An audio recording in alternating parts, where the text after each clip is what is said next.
a dimension I never want to return to. Datura is a genus of 9 species of highly poisonous vespertine-flowering plants belonging to the nightshade family. They're commonly known as thornapples or jimsonweeds, but are also known as devil's trumpets. Datura has been used in magic or religious ritual in various places around the world for millennia. However, every part of this plant is toxic, and it leads to numerous unintentional poisoning deaths every year. One seed pod is enough to give you a psychodelia experience, and if you ingest multiple pods, it will kill you. Because this plant does lead to hallucinations and intoxication, it is also abused as a recreational drug, a practice that has led to overdose deaths. This story comes from erowid.org, a site dedicated to drug harm reduction and trip experiences. If you want to explore some of these stories yourself, we will have the website linked in the description below. Male. Body weight, 190 pounds. Dose, 1 pod, dried datura. When one of my dealers told me I had to try datura the summer of my freshman year, I was skeptical. I was working a lifeguarding job and needed to stay sharp. I could be called into action at any moment. He assured me that it wouldn't be a problem. He was wrong. He gave me 1 pod and told me that half would be sufficient. Being an experienced psychonaut, I figured I would take the whole pod. It took about an hour till I felt anything. After about 90 minutes, I began to feel very dizzy and lethargic, like being too drunk. I took a fat dab to try to stabilize, but felt nothing. I just fell asleep. When I awoke, I knew I had made a terrible mistake. Everything was blurry, but I was sure I was in an oven. I was really sweaty and my elbows felt locked. I felt like I really had to relieve myself, but couldn't find the bathroom because I was blind. After about 15 minutes, my vision started to clear up and I could see. I tried to get off the couch, but it felt like I left my hands behind and my legs could barely move. With incredible effort, I rolled off the couch and began to crawl to the bathroom. I pulled myself onto the toilet and tried to defecate. I felt incredible relief until I looked in the bowl, and there was nothing there. I tried again and like I was leaking. When I looked in the toilet again, the water had turned to blood. No matter how much I wiped, the toilet paper always came up bloody. As I left the bathroom, I looked in the mirror and I saw my father.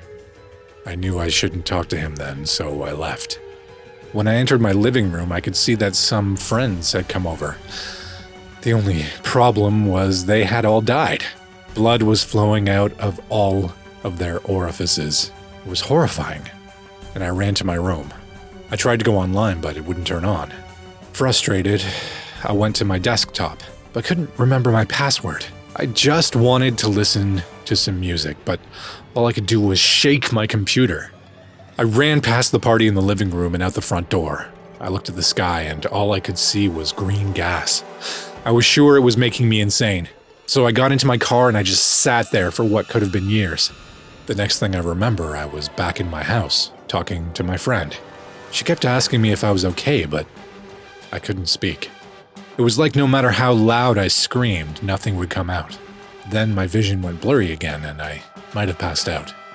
I awoke in what could only be called hell itself. It was like I had entered a dimension of pure agony. The floor covered in vomit, 2 feet deep, and blood was gushing from my underwear. I waded to the bathroom to find that my dad had left the mirror. He was yelling at a younger version of myself, telling me that I would never be as successful as my brother, who recently died of giardia. I tried to pull down my pants to clean up the blood, but I realized I wasn't wearing anything. The only thing, I had a vagina. I am a man. I was ashamed in front of my father, and began to weep until I realized I was just crying on the floor of my bathroom. I decided I needed some water, so I turned on the sink, but no matter what, the water was scalding. I remembered when my brother was really sick. Everything, even ice water, felt burning hot to him. It was like I was inhabiting his soul, and it felt good. I left the bathroom and my friends had turned into piles of rocks. I tried to piece them back together, but I couldn't hold on to anything. It felt like my hands were covered in grease. Needless to say, the rest of the night was something out of a dimension of unimaginable nightmares. Sometime around 5 a.m., I started to come down. My vision was fuzzy, and I kept seeing something moving in the corner of my vision. I went to sleep for a few hours, and woke up relatively okay. The road to recovery has been long, but I'm hopeful that with the continued help of antipsychotics, I will in time be able to overcome the trauma I experienced on Datura. I would not recommend Datura to even the most experienced trippers. What I saw can only be described as my own worst nightmare. That's it for today's video, guys. If you enjoyed this story or if you have any requests for other crazy drug experiences, please leave a comment below and subscribe to our channel. Thanks again for sticking around till the end. See you in the next video. Stay trippy.